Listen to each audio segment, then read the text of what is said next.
Golden State Media Concepts bring you Book Review Podcast, a haven for bookworms of all ages and the widest genres, from mystery to memoirs, romance to comedy, fantasy to sci-fi. If you love to read, this is a podcast for you. It's the Golden State Media Concepts Book Review Podcast.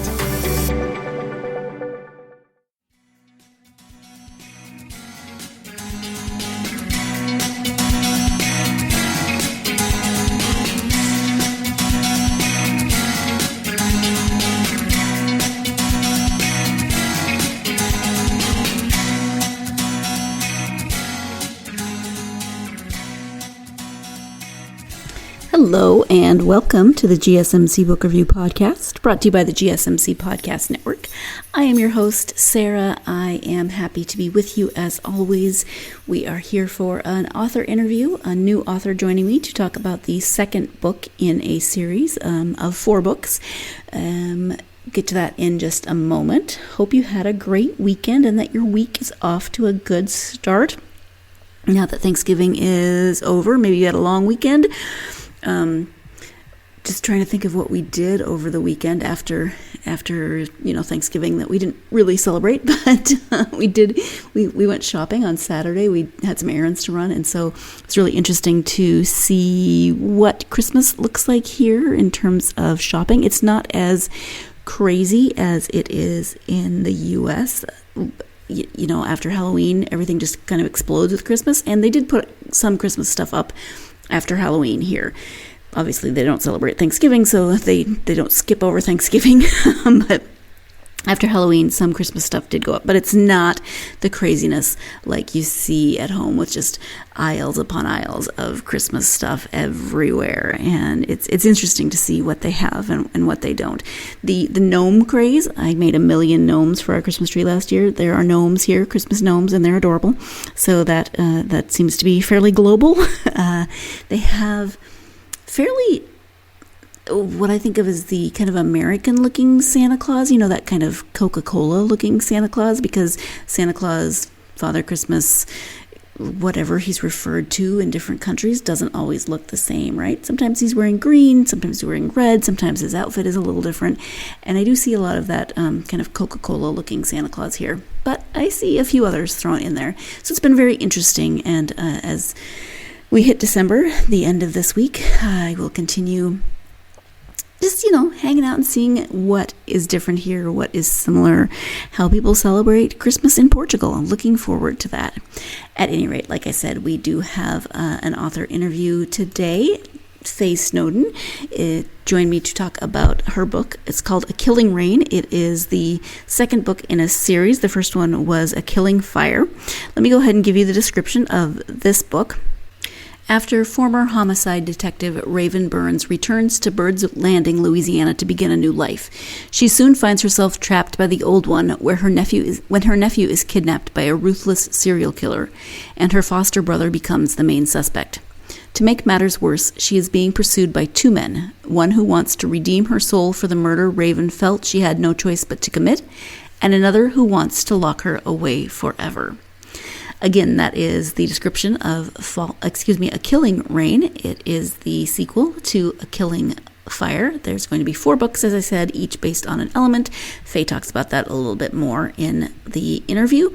And in this case, I read it as I haven't read the first one.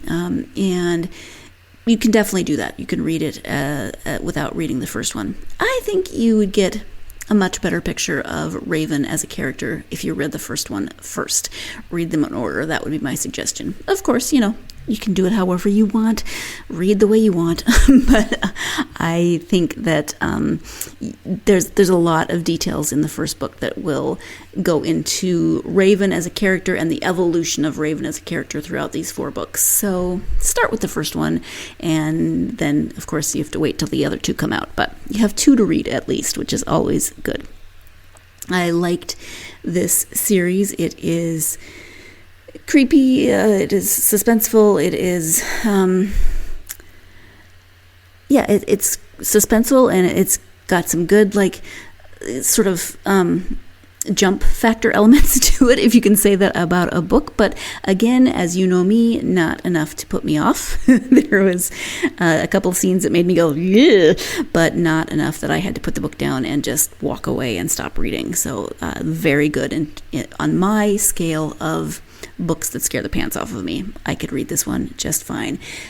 Raven as a character is really interesting.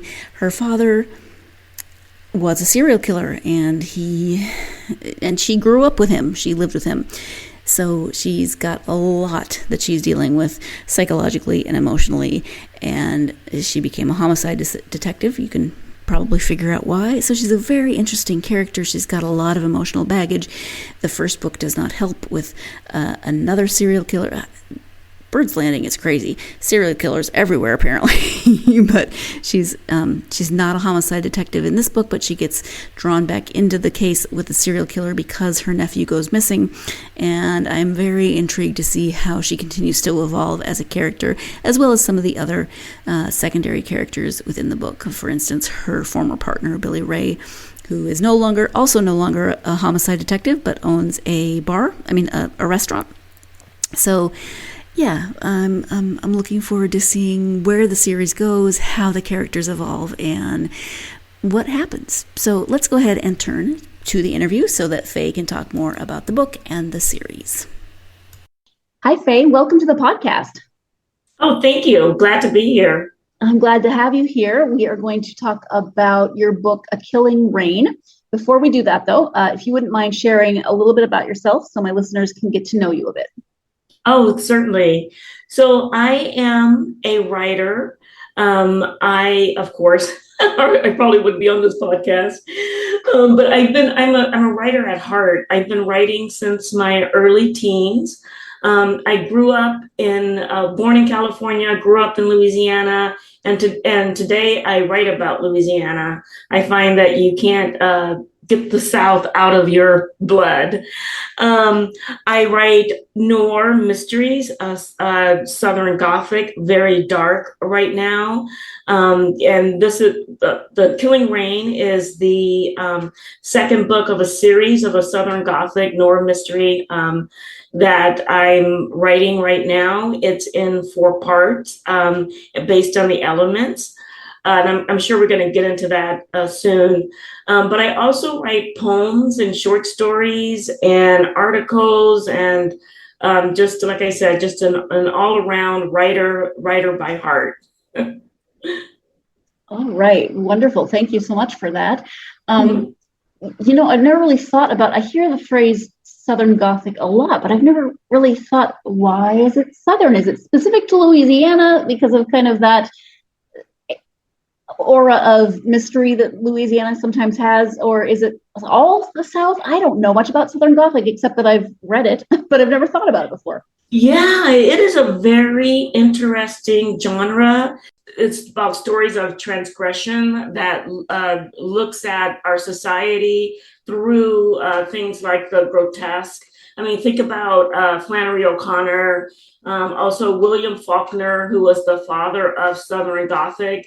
And it's attached to the region because it looks at how our past sins and our past transgressions. And in South, you had slavery. So it looks at things that we did in the past and how it impacts the present. And usually it ruins the present, right? It wreaks havoc. So it's like kind of dealing with those things that we repress in our society. It's about having to deal with that, and you can deal with it in the literature. So you'll see things in Southern Gothic, like you'll see things like when this genre started in England, right? And they had like these crumbling castles and whatnot. But in the South, you'll have like ruined plantation, but you'll have that alongside the beauty of the South. So it's kind of like that dichotomy too. Usually there is a damsel in distress. There could be, there's corrupt politicians, corrupt institutions, Also, usually a corrupt preacher or two in Southern Gothic. You'll see a corrupt preacher or two, but it's all about it's all about taking a look at the things as a society that we've repressed, and showing how if those things are not dealt with, it will ruin your present, basically. So that's pretty much what it is. So it's kind of the literary manifestation of generational trauma. You are so good, Sarah. You Not more said today. yeah, exactly. Okay. Yeah. Okay, thank you. I appreciate that. We're going to take our first break, but I don't know that if I've ever mentioned that I send questions ahead of time to the authors so that they know what we're going to talk about. They have a heads up, but things always come up during the interviews that aren't on that list of initial questions, and the Southern Gothic question was one of those. So I kind of threw it at Faye, and Portugal and California, where she is, are 8 hours apart. So it was early in the morning for her, and I am just impressed that she handled that as well as she did, because it was early and I communicate in grunts before coffee, so I don't think I would have been even a fraction as coherent as she was if somebody had asked me about a question like that about Southern Gothic or another literary genre. So let's go ahead and take a second break of the podcast. When we come back, more with Faye. You are listening to the GSMC Book Review Podcast, and I'll be right back. Are you tired of the same old news? Are you sick of the seemingly endless political spin and negativity? The GSMC America Still Beautiful podcast is a weekly news podcast covering all the top positive and uplifting news stories. We cover stories that will inspire, uplift, and remind you of the good in the world. Tune into the Golden State Media Concepts America Still Beautiful podcast to get all the great and positive news stories of today. Download the GSMC America Still Beautiful podcast on iTunes, Stitcher, SoundCloud, Google Play, or anywhere you find podcasts. Just type GSMC in the search bar.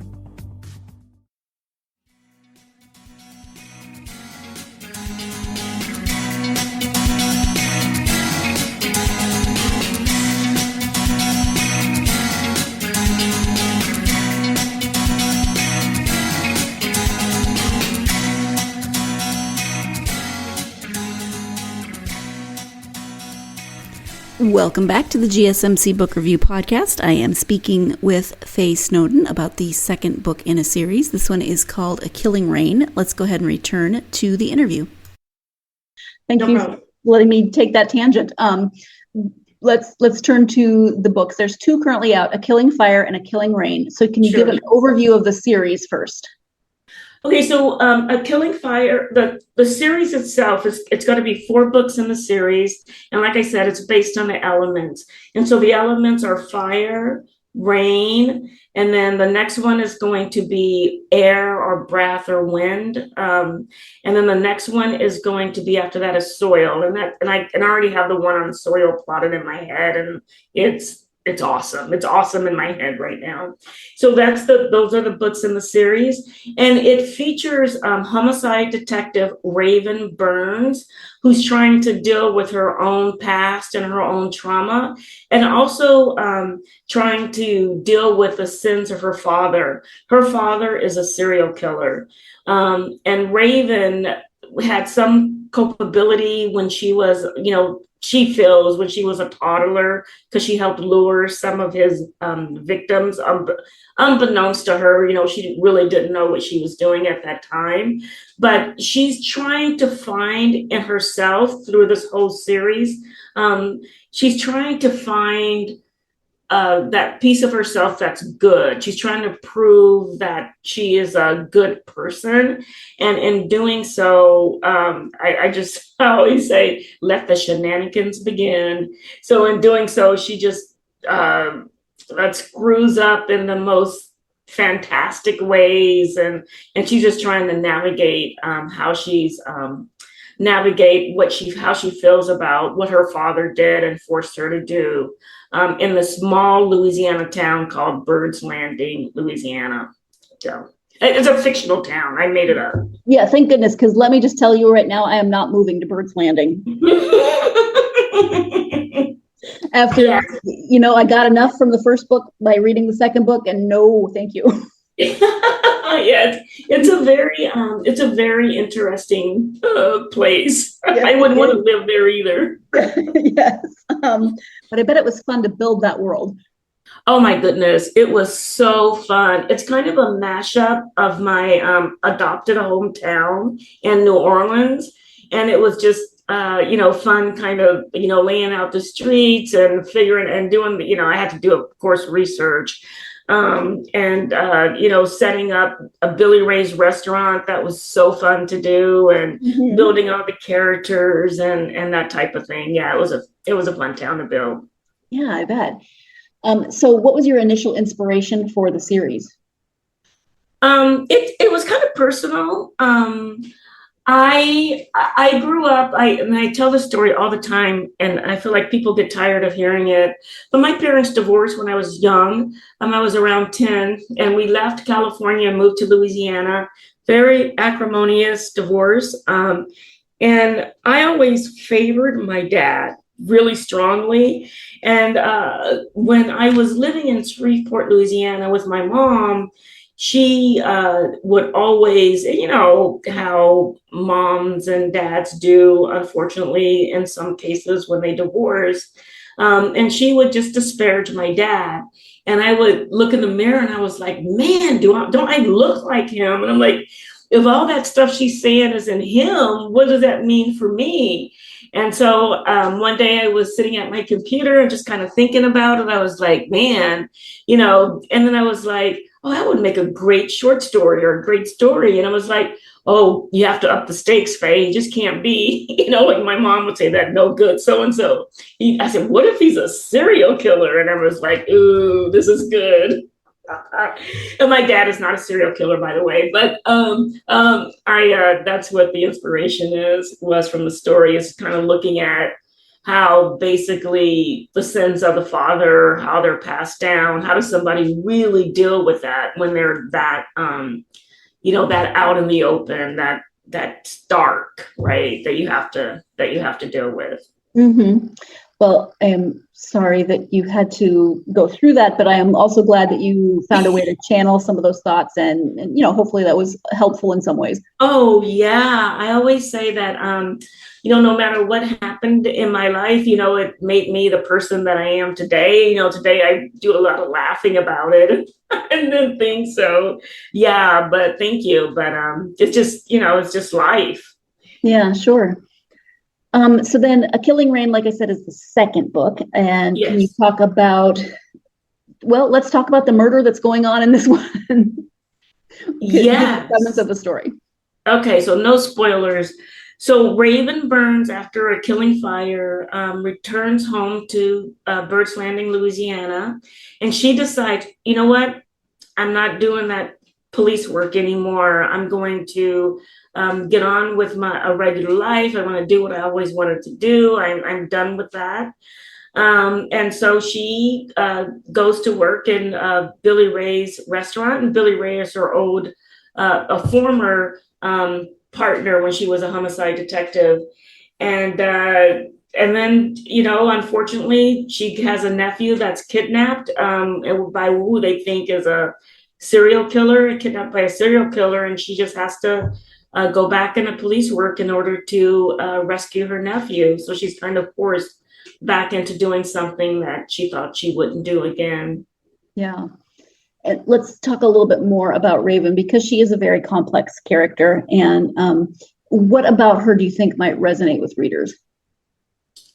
I think the one thing that will resonate with readers is the fact that I think deep down, Raven has the feeling that she's not good enough, or she's not human enough, or she doesn't have, that she has to prove her humanity. And I've always said that, that is something that you get, your right to dignity, your right to humanity, and that nobody can take that away from you.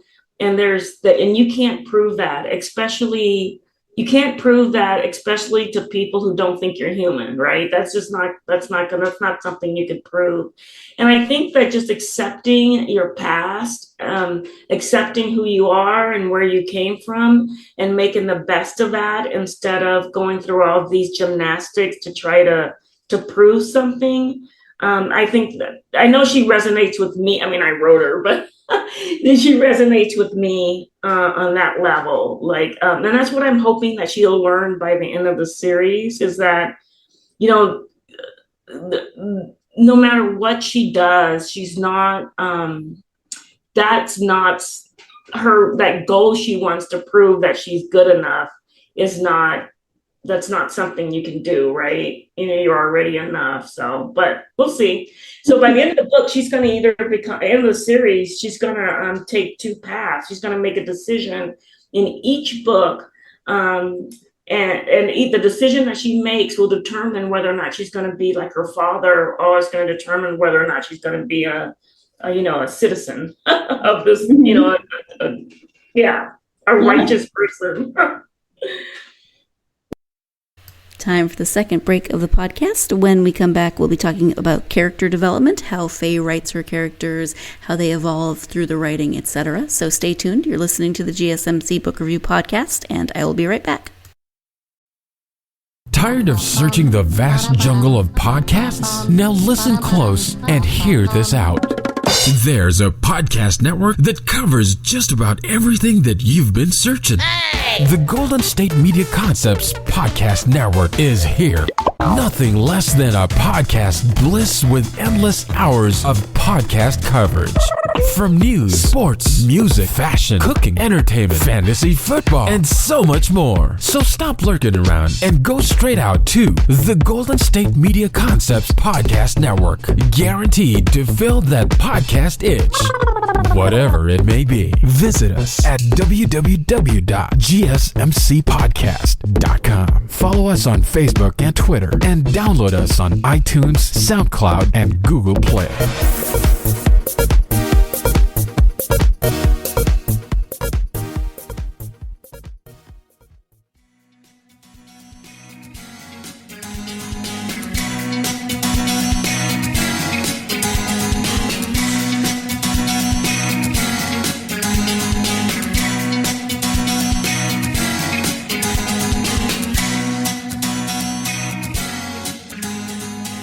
Welcome back to the GSMC Book Review Podcast. I am speaking with author Faye Snowden about A Killing Rain, which is the second in a series. Both books involve serial killers, and as I was editing and working in the break, my dog, who is a Chihuahua who thinks everyone is out to murder us, just started barking at nothing. So I don't know if he's barking at imagined serial killers or not, but probably not. It was probably, I don't know, a dust speck or something, but hopefully he won't do it during any of the recording times of the episode.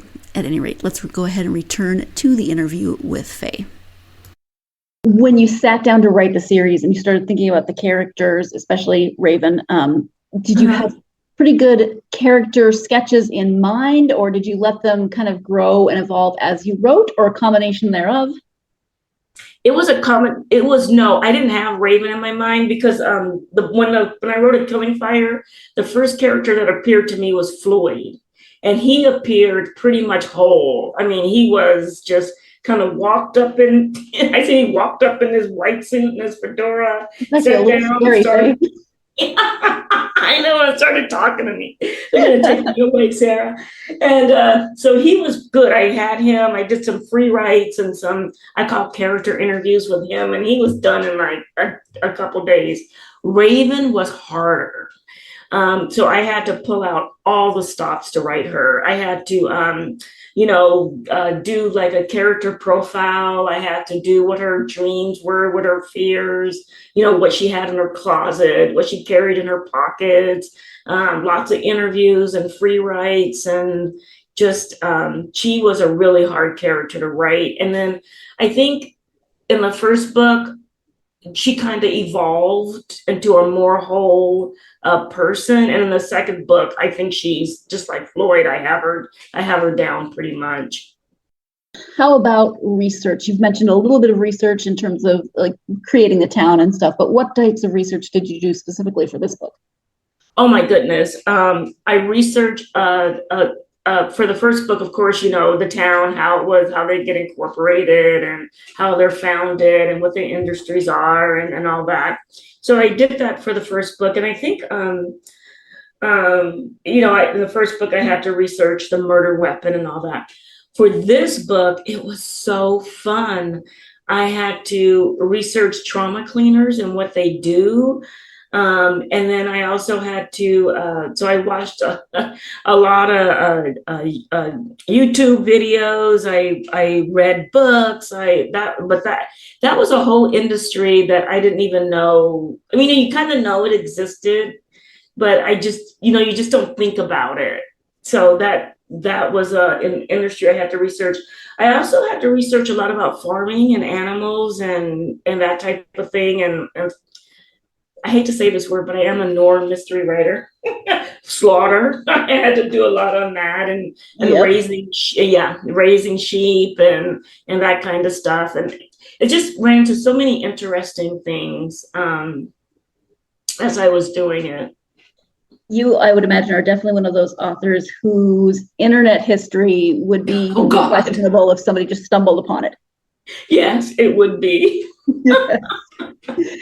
I know location is one thing that you mentioned, that you grew up in Louisiana, so you write about Louisiana, but are there other autobiographical elements that you include in your writing? The only autobiographical element that I've included in that was that that starting point for the story.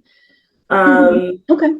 Yeah, I think in this next book, there will, and the only thing, Summer Raven's character, I always felt like I was an outsider in high school because I was kind of bookish, and all that kind of thing. And it kind of nerdy and that, but I think the like I said, the seed of the story was the only autobiographical element that I could think of in that. Okay. But the next book is going to have, like I said, as I started to say, the next book is going to have a lot more because I just I want to go back there a little bit on the next one. What can you say about the next book? I know that's really hard with a series like this because you don't want to give too many spoilers away, but can you say anything about what Raven's going to be dealing with in the next book? Yeah, I could say a little bit. It always fascinated me too that what crimes make the news, right? What makes the papers? And I always have, and because probably where I grew up, poor neighborhood and everything, and then it's always interesting to me how some crimes, especially of people that are disenfranchised, they're poor, they're kind of like nobody cares about, and then I put that in quotes. Right. I think that I'm going to have some of those victims because I want to, and that as victims, right? But I kind of want to elevate that because I think that if we, as a society, if we did kind of care about what happened to people when they're not of some socioeconomic standing or some demographic to make the news, I think that we'd stop a lot more crime in its tracks. I'm not an expert on Dahmer, but I know that his victims were victims that no one cared about, and he ended up killing, scores of people. And then there was another serial killer, I think it was in Texas, that did the same thing with, I think it was sex workers, and ended up killing scores and scores of people because nobody was really paying attention. Mm-hmm. That I want some type of element, but I say I want, but the book's going to do what the book's going to do, right? But I want some of that element in the next book. Okay. Yeah, if we paid as much attention to the murder of a homeless person as the murder of a millionaire. I know those are two extremes, but yeah. Well, in terms of your writing style, are you a plotter or a pantser?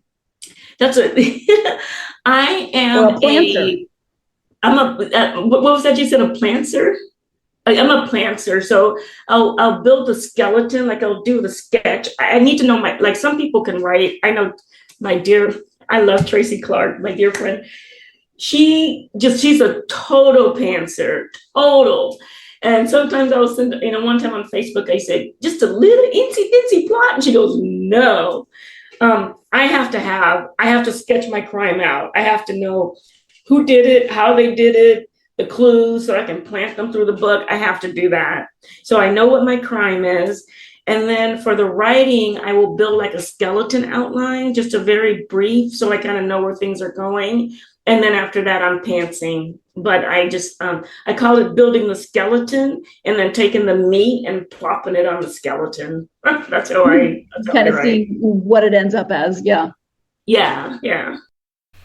Let's take that final break of the podcast, and when we come back, Faye will be talking about the path that led her to writing fiction for publication. So stay tuned. You're listening to the GSMC Book Review Podcast, and I will be right back. Pets bring such joy to our lives, and the GSMC Pets Podcast is here to share in that joy. We'll tell stories of pets finding their forever homes, acting in unexpected ways, being helpful, or just being silly. Whether you love dogs, cats, llamas, reptiles, fish, or you've never met an animal you didn't like, the GSMC Pets Podcast is for you.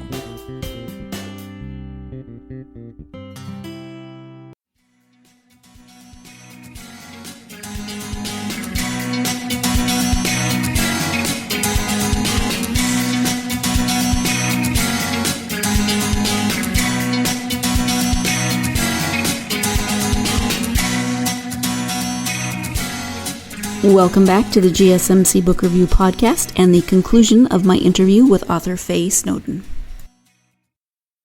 You mentioned that you've been writing for a long time, that it's kind of in you to write, but what was the impetus that pushed you to decide to try to write, in this case, fiction for publication? I think it was just a natural progression. I know it's not like I grew up from a poem to a short story to a novel. I know it's not like that, but I just wanted to experiment. And I think it was a dare, the first book I wrote, and I call it my baby book because it was a book that I learned how to write a book on, or that I learned what I didn't know. And it was so much, even though I'm an English major. It was almost like as a dare, I think I can do this. And that was Spiral of Guilt way many, many, many, many moons ago. So that's why I tried writing. Like it was basically on a dare. The reason that I started writing in the first place was, and I tell this story all the time too, is that when I was a kid, I loved television, I loved reading, but of course there wasn't a lot of representation in the books and the TV that I read. And I just would take I would write fan fiction in my head. Mm-hmm. So on Star Trek, I know they had Lieutenant Uhura, right? Okay, fine. But on Star Trek, I would like put her center in all the episodes and make up stories about her. And then from that, just natural progression of writing them down. And it was just always a love of literature as well. Yeah, if the book that you want to read doesn't exist, then write it yourself, kind of thing. Yep. Yeah. What do you think draws you to writing in the crime, mystery, suspense genre? I think what draws me to that is a little bit of laziness.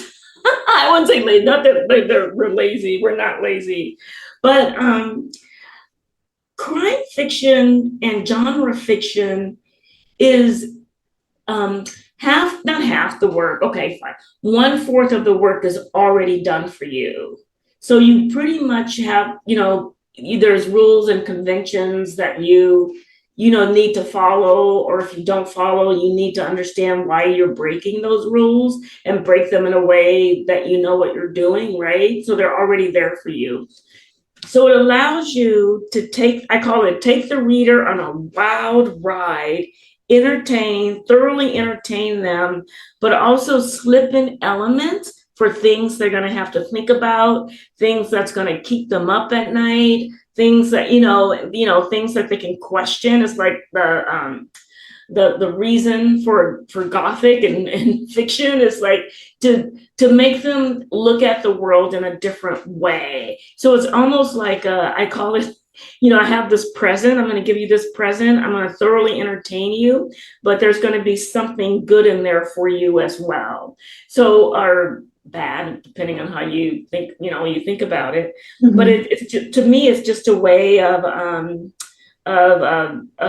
doing that. And another thing is like I'm an English major. I have a master's in English, and I know that there is a lot of conversation about the difference between literary fiction and genre fiction, and people don't take genre fiction seriously. But think about the reach, right? Mysteries are the second. I think romance is first. I don't know if you know this. Romance is first, the best-selling genre in the country, and I believe mysteries are second. So if you're trying to, and I don't put a message in all my books. I'm not like, I'm not like that. But if you're writing a book and you want to get a message across, if you want to get people to think about things in a different way, what better way to do it than something that most people or a lot of people are going to pick up? Absolutely. And I get a little frustrated with the literary versus genre argument, because my theory is if you're reading, excellent. Mm-hmm. Read however you want. Yeah, I agree with that. Yeah. When you mentioned the wild ride and things that keep you up at night, I remembered something that I wanted to ask you, and that is about the snakes in A Killing Rain. Did they write themselves in there, or did you have a plan for snakes? They are. You asked me about biographical elements, and that's probably one of them. I am afraid of snakes. I fear them. And I was watching some special, but there was this shed, this brown shed, and there was like in this mud, it was like a flood, and these men lifted up the shed, and underneath were just all these snakes, and it just creeped me out so bad. I just knew I had to incorporate them in the story. But if you notice, there is a progression, without giving any spoilers, and that progression was not planned. Okay. Yeah, it was not planned. I just wanted to have kind of, put some elements in there about snakes, and then the progression happened. Yes, because again, I don't want to give away spoilers, but with the second appearance of the snakes, I was like, really? No. The fun thing, Sarah, is that I'm getting more. I can look at snakes now because I have to research them. That's another thing I have to research, and I'm starting to feel better about snakes. Like, have you ever seen there are things, snakes in hats? Snakes in hats? Mm-hmm. I don't know if you're afraid of snakes or not, but look up. They're trying to make snakes look more palatable. Yes. Makes my mind work. And they have these little snakes with these little tiny little miniature hats on. But So I found out that as I was learning about snakes and everything, I started to feel better about them. But I still can't. If I saw one, I don't know. Yeah. Some snakes I'm okay with, but I grew up with rattlesnakes, and Louisiana has some very scary snakes. So I can see why you would be leery of snakes. Yeah. But back to the topic at hand. In terms of your own journey toward publication or writing, or just writing for yourself even, would you have advice for aspiring authors? Oh, yes. The first thing I always tell aspiring authors is that you have got to read. And I know that a lot of people out there have little ones or little kids or families, a very busy life, and they want to write. And they're like, I don't have time to read, but consume books as much as you can. Audiobooks, 15 minutes at night before you go to bed, but you've got to fall in love with reading. And that's just going to inform and help your writing. The other thing that you want to do is, I advise writing, I think I got this from Jess Lowry. She talks about just 500 words a day, like before, and of course you would append that to something that you normally do in your regular routine. So sit down if you have coffee, Pepsi, or whatever you have for your breakfast, or before everybody gets up, sit down and free write just 500 words a day and just do that practice and see where it gets you. The other thing I would advise is to study the craft. I know that when I was growing up, I didn't study the craft for a long time, even though I'm an English major, because it was writing. People say you either have it or you don't, which I don't believe. I believe that you have to have the willingness to write, and the inspiration to write, but you get better when you study the craft. So I would say study the craft. There are all kind of great books out there. And then the other thing is to join a community like Sisters in Crime, Mystery Writers of America, or any other community out there that is applicable to what you're writing, because you're going to need that support system. All right, wonderful. Thank you so much. Mm-hmm. You mentioned reading. So when you take the time to read for yourself, what are your favorite genres and authors? My favorite genre, of course, is the mystery genre. I love S.A. Cosby, Sean Cosby, his books. I also love Tracy Clark's. I don't know if you've heard it. I'm sure you've heard of Tracy Clark, right? Her books. I think I'm trying to think of what I'm reading right now. Because I'm an English major, I also like Barbara Kingsolver. I don't know if I said her name correctly. I'm reading a book by her right now called Flight Behavior, which is not a mystery. It's mainstream literary, but it's really good. And then Rachel Housel Hall is another writer that I admire. And then sometimes I get stuck in the classic. I read a lot of William Faulkner and Flannery O'Connor, and I believe, Alice Munro, and those types of. I read everything, and then I read a lot of poetry as well. Sure, yeah, makes sense. Mm-hmm. In terms of internet presence, I know you have a website, so if you can tell people the website as well as social media that you're active on. Yes, my website is fayesnowden.com, www.fayesnowden.com.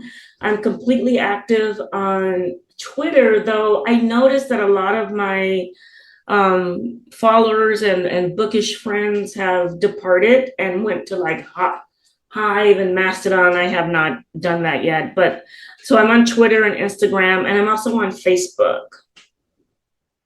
There's so many to keep track of, right? It is, and because I do have a day job, I don't get out there as much as I would like to, but every once in a while you'll see my stuff out there. Okay, all right. Well, Faye, we've talked about a variety of things today, but is there anything that we haven't covered that you would like to highlight at this point?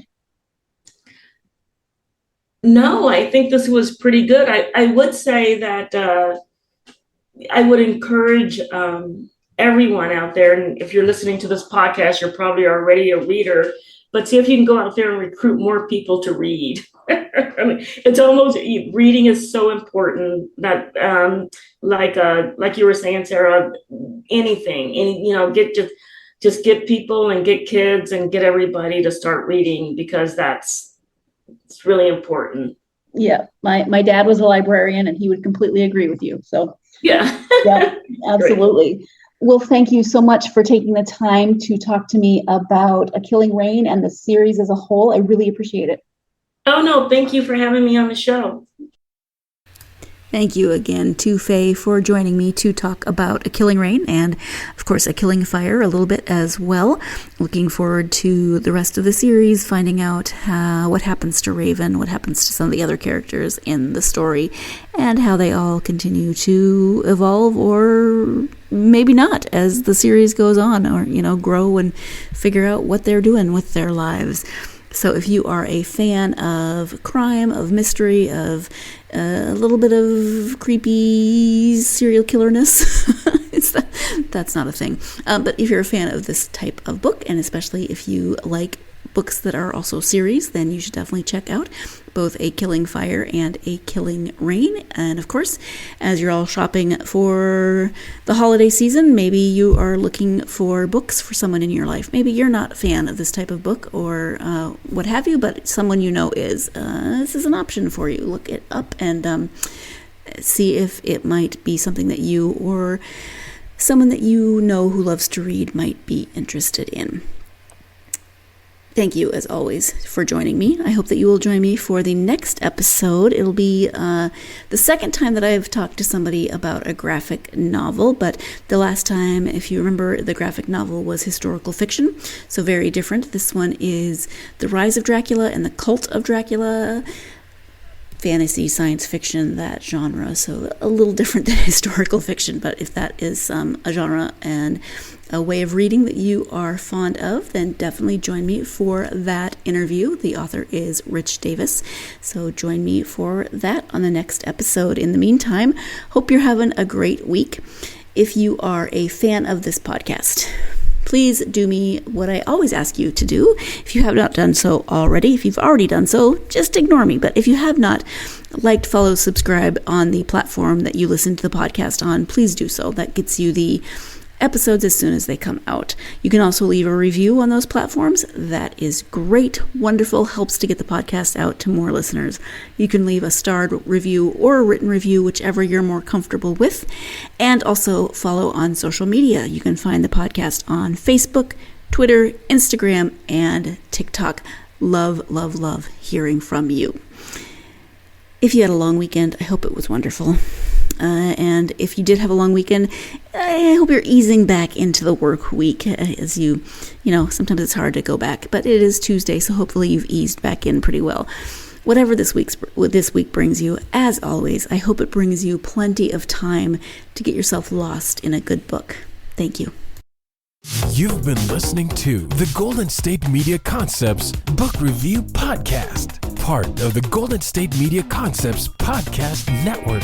You can find this show and others like it at www.gsmcpodcast.com. Download our podcast on iTunes, Stitcher, SoundCloud, and Google Play. Just type in GSMC to find all the shows from the Golden State Media Concepts Podcast Network, from movies to music, from sports to entertainment, and even weird news. You can also follow us on Twitter and on Facebook. Thank you, and we hope you have enjoyed today's program.